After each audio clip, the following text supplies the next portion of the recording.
Wisconsin, a critical battleground state. The state has 10 electoral votes up for grabs. The battleground state of Wisconsin. Hello, Wisconsin. Hello, Wisconsin. We're back. So let's talk about Wisconsin. This is Swing State of the Union, a podcast all about why Wisconsin is so important to U.S. politics. I'm Joy Powers. And I'm Sam Woods. Thanks for joining us. Today's episode is all about the 2024 election, the RNC, and how this election will affect Wisconsin and the nation. And this time, we're not recording in a radio booth. We are live at No Studios right here in Milwaukee.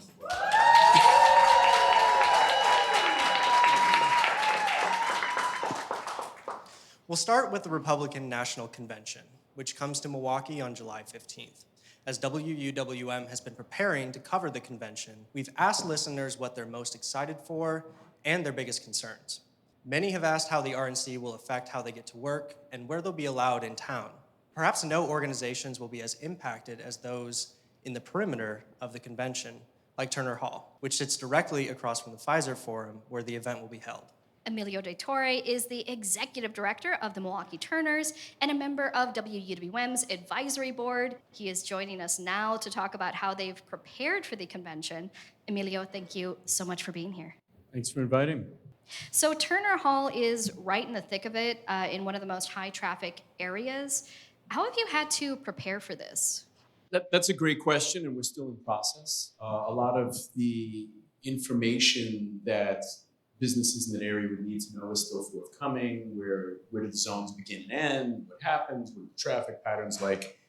We've taken a lot of different precautions and upgrades to the building to make sure that this national monument is still protected and standing after everything is done. We're very excited to have the building being used the entire time during that opportunity. We have taken precautions to make sure that there is special film being placed on our windows to make sure that they're shatterproof. We've checked the HVACs, the elevators, and we've made sure that our security systems are intact. But we're used to running big events, as are the Pabst Theater Group that is operating the ballroom. So given all your preparation and those precautions that you were talking about, do you have any concerns in mind, specific concerns in mind when it comes to the RNC? Yeah, I have a lot. I think coming hot on the heels of an individual who's coming to the city who said that Milwaukee is a horrible place, and they're poignantly wrong in that. Milwaukee is a beautiful place, as is evidenced by all of you. Thank you. My concerns are not that the property downtown won't be protected. I'm sure it will be. My concerns more echo what's going to happen to the civil liberties of the individuals that want to come downtown and voice their opinions. And more importantly, my concerns echo what we saw occur on January 6th when Christian nationalists and white supremacists descended on our capital. If individuals are coming to Milwaukee from out of state and they're bringing weapons and they're not allowed to bring those weapons in the hard zone, where are they going to go with them? Are they going to leave them unencased in cars, which the mayor has already indicated is a large leader for weapons that are used in crimes? Or are they going to spill out into the near north side, the near south side in Wauwatosa? And are the residents in these surrounding areas, and especially predominantly black and brown residents, going to be victims of violence at the hands of white supremacists in our city? And I would hope not. Yeah. I think a lot of us have a lot of concerns with the RNC coming to town. One of them, as you mentioned, is, I guess, protest related. Now, you have previously worked as a legal observer during protests. Can you describe the purpose of that kind of role? Sure. For the RNC, the Milwaukee Turners and the National Lawyers Guild are working together to train and coordinate legal observers who are nonpartisan observers who monitor the interactions between the government and law enforcement and civilians to make sure that the constitutionally protected rights of civilians are exactly that, are protected. And then they document instances perhaps where they are not. So we've already provided several of these trainings. There is a coordinator who's going to be on site. There are many attorneys and volunteers who have been trained, and we have plans to train others. To be clear, this is being coordinated by the National Lawyers Guild. I'm just using the fact that I started the Legal Observer programs here in this state and many other states across the country to share that. Are you able to speak to what that training is or what you're trained to do as a legal observer? I can tell you in 90 minutes or less. No. All right. We have less. All right. Quickly, yes, you're going to be a nonpartisan observer who is standing there either writing or video recording interactions between law enforcement and civilians. So you're noting placement, you're noting if there are unusual weapons. So if everybody here remembers the Act 10 demonstrations, there were lots of law enforcement who came from outside of Madison. And they were very excited to use all of these weird weapons and shields that they were able to purchase through military contracts. So they're not necessarily transparent. The folks in their towns don't know that they have them, but you will know that they're unusual when you see them. And so we're documenting that because we're going to see all those toys come here along with the FBI and Secret Service and other folks. It is important that we exercise and flex our democratic rights because democracy only works if we use it.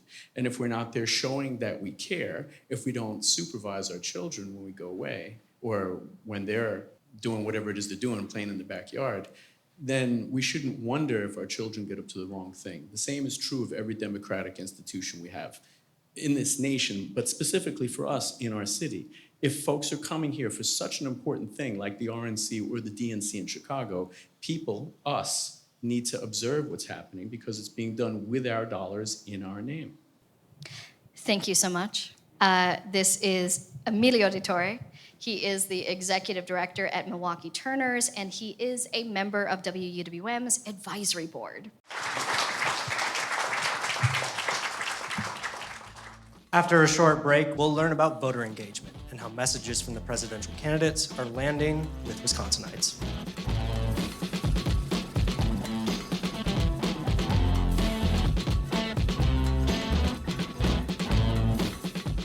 As you may have heard, we have an election coming up. Joe Biden and Donald Trump are headed for a rematch this fall, with the race likely coming down to just a handful of swing states, including Wisconsin. In the last 2 elections, Wisconsin was decided by less than 1% of votes. Biden and Trump have been making their case to voters for months now, but we want to get an idea of how their messages are landing. Angela Lang is the founder and executive director of Black Leaders Organizing for Communities, or BLOC, and Maayan Silver is a reporter with WWM who has been covering the run-up to this year's elections. Angela, we'll start with you, and we'll ask about candidate messaging in a moment, but first I wanted to pick up really quickly where we left off with the RNC in Milwaukee. You made the decision to work from out of town during the RNC. Can you explain a little bit about that reasoning? Yeah, once it was announced that we were even a finalist, we started to have conversations as a staff about what this meant for us. Our office is on 26th and Hopkins. It's easily Googleable, and it's in a Black church. And folks that know historical context of violence in Black churches, it just didn't feel like we were safe. We already made the decision that our ambassadors would not be in the field that week knocking on doors because you just don't know what to expect. And with so many high-profile staff, I'm on TV holding the police union accountable, going after law enforcement very publicly, very unapologetically. It just didn't feel safe for staff. So we decided we're gonna get out of town. And if we're gonna get out of town, let's make it kind of a half, wellness retreat, because this is emotionally charged. But also at the same time, there's opportunities for us to do counter programming. We may go on Instagram Live or Facebook Live after Trump accepts the nomination. If there's, harmful narrative, which I'm sure will come out, or racist narratives, we are able to respond in a virtual sense. I've told press that have been reaching out that we are only available virtually, and these are part of the reasons we just don't feel safe as a Black organization in this political landscape, unfortunately. Now, as you mentioned, BLOC knocks doors for elections from president to school board. Basically every election that comes up, Yep. You guys are out at doors. What are the challenges for a presidential election compared to down ballot races? I think the presidential election is a lot more distant to folks. I know sometimes there's kind of this idea that presidential elections are more popular, and yes, that's true if you look at turnout, but you start to see folks that are saying, oh, my aldermanic race or the special election in the Senate race actually directly impacts me a little bit more. And so when it feels like on the federal level that Congress, federal government, all of it is dysfunctional and not working for you, it doesn't really instill a lot of faith of why you should continue to show up, unfortunately. So it's good that folks are paying attention to down ballot races, but I think the political landscape that we're in and folks not being super excited for this rematch, it makes the conversations on a federal level a little bit different. And Maayan, turning to you, you've also been talking with voters, a lot of voters, as part of your work with WWM's election coverage. Can you talk a little bit about the biggest issues facing each campaign when it comes to messaging and reaching voters? Sure. So when it comes to the Democrats and the Biden campaign, I would say that one of the big issues is erosion of support among young voters, whether that's people under 29 or whether that's people under 45. Those were both groups that Biden carried by double digits in 2020, and polls are showing that he's really behind with those groups now. And one of the things that goes along with that is the fact that Biden is the incumbent right now. In 2020, Trump was the incumbent, and we were going through the pandemic. We were going through racial justice protests that were all around the country. These were things were visceral and real to people. And when there was unease or there was problems, people would look at Trump. And so, I talked to one young voter who said, it just doesn't really seem as dire to vote against Trump in 2024 as it did in 2020.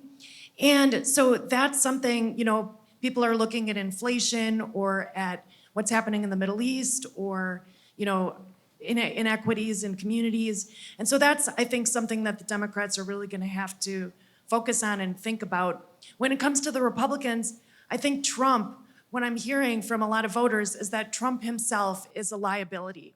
Now, he mobilizes the base, but there are moderates and there are suburban women and there are people that are just not going to bring themselves to vote for Trump. In fact, I've talked to Trump voters at rally.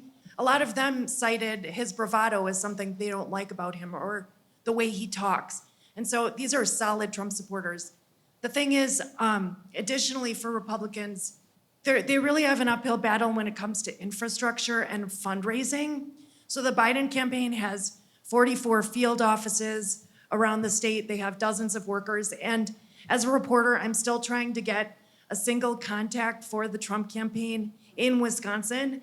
And they've claimed that it's, they have the RNC here and they're mobilizing around that, but really on the ground. Now, again, in 2016, Trump didn't have an infrastructure here and he still won. And he's increasing his fundraising after the criminal convictions in the hush money payment. But Wisconsin Democrats are very well organized and they're outraising with money the Republicans. And as J.R. Ross of WisPolitics.com says, money equals messaging. As you've said, you've spoken with a lot of voters. We've mentioned that Donald Trump and Joe Biden are headed for a rematch, and I want to play a clip from Tynetta Jackson. She is considering voting third party, in fact. Here she is. I'm still a registered Democrat, but I tell you, I'm voting my values. From here going forward, I'm voting my values and who represent my values the most. So I'm going to be quite honest, if it is a Republican that represent my values the most, I will vote for that. Trump is not the one that represent my values, but if there is someone, I'm going to definitely vote my values. How common is this sentiment? So I'm hearing from a lot of voters, whether they're Republicans or Democrats, that they are considering themselves more independents and thinking about candidates as opposed to being loyal to a certain political party. The thing with Tynetta is that, there are things along with young voters that voters don't like about Biden, whether it's his age, whether it's inflation, whether it's, the Middle East, inequities in communities, all those kinds of things. Trump, as she mentioned, is not her answer. And so it's important to note that I talked to Tanetta before the primary in April, and that's when she was considering voting for Cornel West or voting for uninstructed vote, which was the protest vote against what was happening in Gaza. And she ended up, I've spoken to her since then, she ended up voting for Biden. But it's going to be interesting what kind of voters are going to plug their nose and vote for Biden if they're not really that into Biden versus whether they're simply going to, vote their values, whatever that means, come November.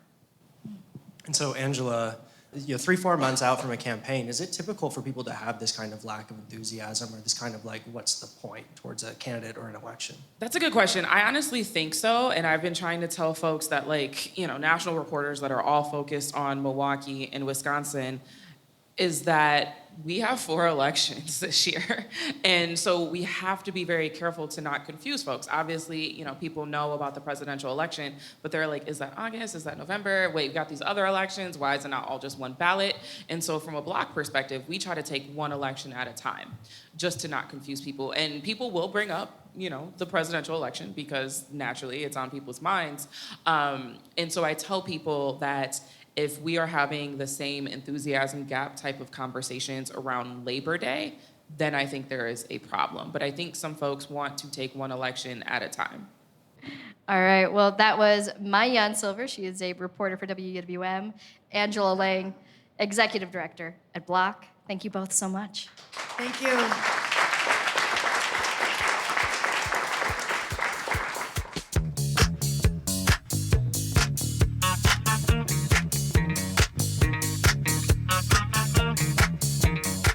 Listeners of the podcast will be very familiar with this guest. Phil Rocco is an associate professor of political science at Marquette University, and he has been a critical contributor to Swing State of the Union, both on and off the air, helping us with political analysis, contextualizing what's happened historically in the state with what's happening today. Phil, thank you so much for being here. Hey, always good to be back.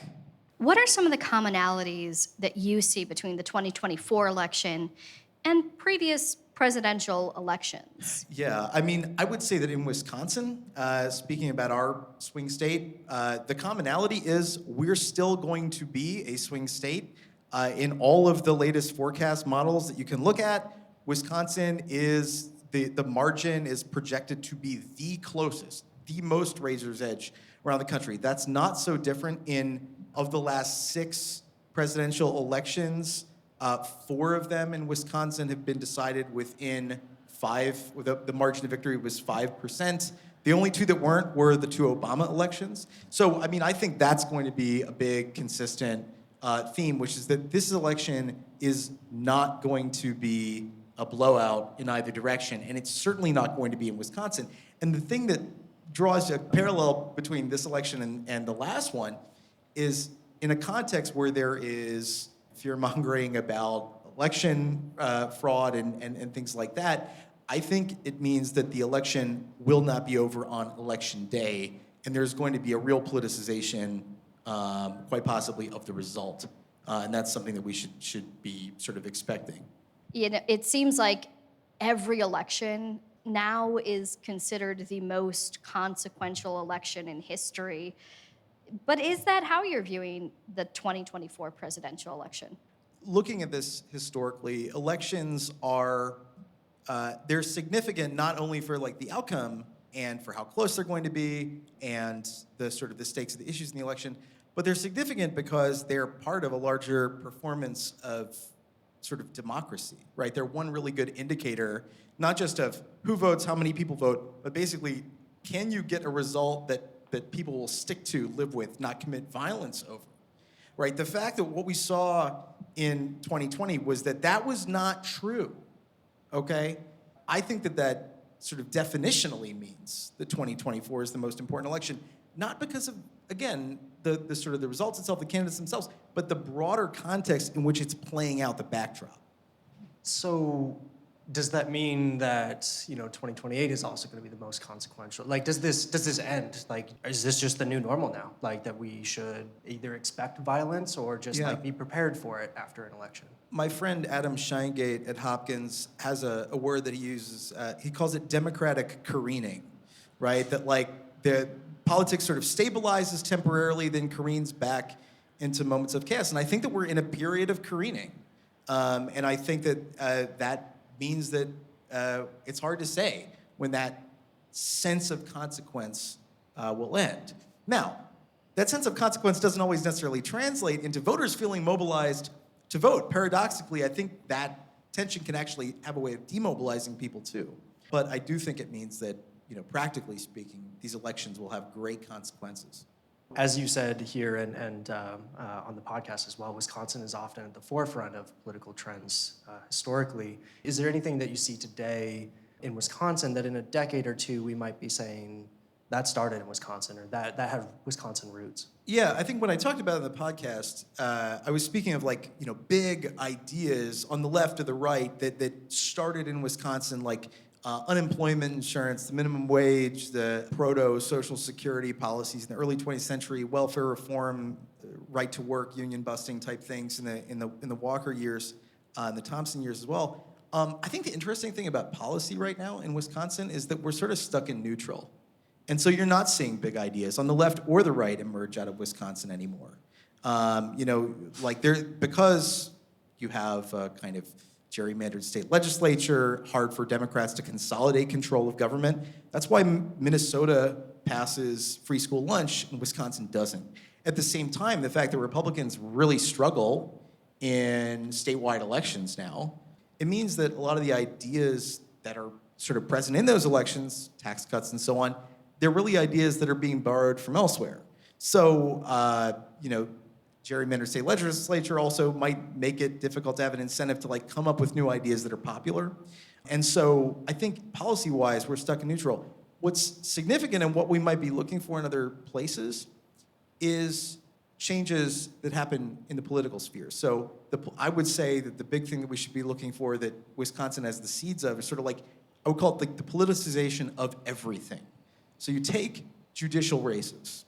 Now, not every state elects their judges, but if you go back a couple decades, 2-3 decades, judicial races didn't have that kind of really intense partisan character. They were much more, I think, low-key affairs. Doesn't mean they weren't deeply political or the courts are deeply political. The last Wisconsin judicial election was the highest spending judicial election in American history. The next one, which will happen next year, will probably be, the new record for that. I think we can expect to see that kind of diffuse across the country. Woo! Sure, we can't all wait for that. Phil Rocco is an associate professor of political science at Marquette University. Thank you so much for joining us. Thanks, gang.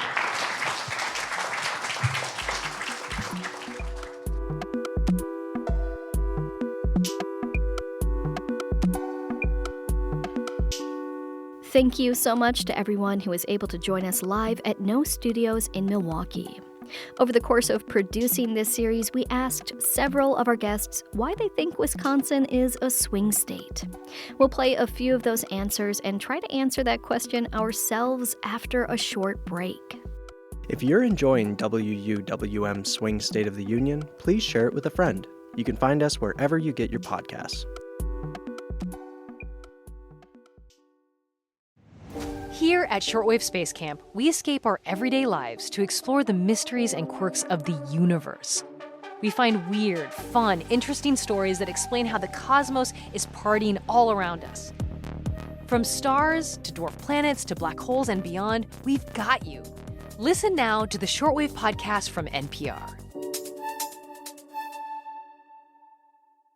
To close out this season of Swing State of the Union, we want to return to the question at the heart of this podcast. Why is Wisconsin a swing state? We asked many of our guests their thoughts on this question, and here are a few of those answers.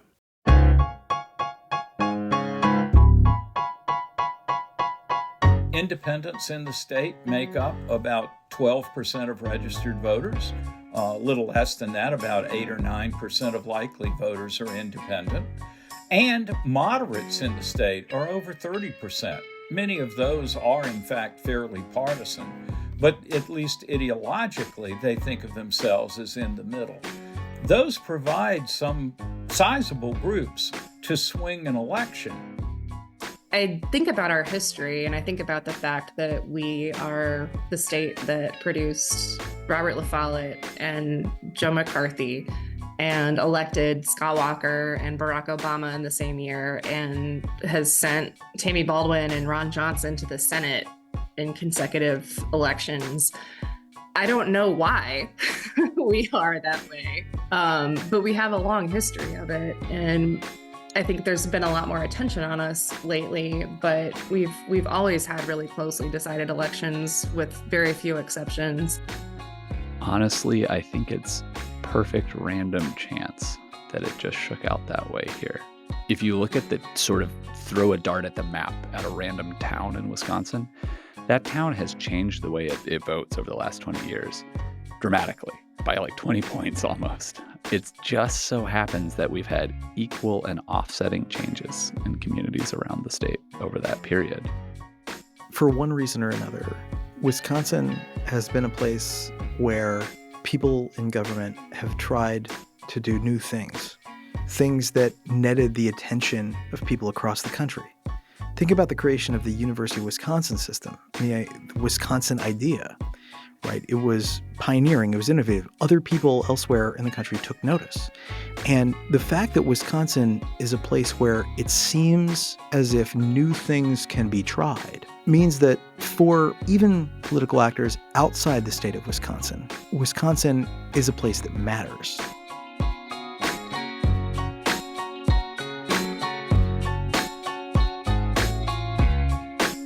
It seems only fair that we also try to answer this question, which is hard and in some ways impossible to fully answer. Wisconsin elections are often decided by just a few thousand people, and no one can say for sure why each individual votes the way they do.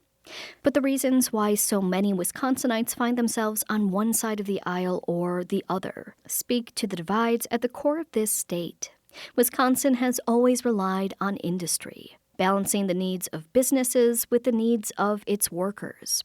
As Phil Rocco mentioned, the Wisconsin idea, using our university system to better our government and our citizens, has made space for new ideas to be tried and debated. Even in the national psyche, Wisconsin holds some odd contradictions. It's everyone's hometown, as shown in TV shows like Happy Days or That 70s Show. It's also home to two of the most notorious serial killers in U.S. history, Jeffrey Dahmer and Ed Gein, who continue to inspire horror films decades after their crimes. It's wholesome, it's horrifying, it's quirky, it's Wisconsin. When I'm thinking about it, I first look at where Wisconsin is unique, and that to me is in our progressive and socialist history. It's tied to our swinginess because civic participation and trying new things are baked into those ideologies, and those two traditions live on. The state has traditionally swung back and forth and tried new things that started right here in Wisconsin, as we discussed in episode 1. So whatever it is, if it's a big idea and there are enough people in Wisconsin that are attracted to it, they'll give it a try. And on that note, we do have a presidential election this year and a governor's race in 2 years, and state Supreme Court elections every year for the next 6 years. With that many statewide elections coming up, Wisconsin offers a perfect petri dish for testing new political strategies, perfecting them, and exporting them to other states like we've done in the past. So yes, Wisconsin is a swing state this fall, but the battle for control over the state in future elections is just beginning.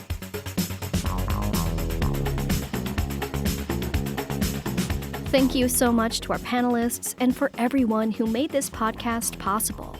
Swing State of the Union is edited by Becky Mortensen and Annalise Hensel, with support from WUWM staff Nadia Kelly, Michelle Maternowski, Valeria Navarro-Villegas, Rob Larry, Mayan Silver, Emily Files, Aaron Bagata, and Anna Stratton. And thank you to all of the WUWM staff for holding us up through producing this series. I'm Joy Powers. And I'm Sam Woods. Swing State of the Union is produced by WUWM Milwaukee's NPR, a part of the NPR network.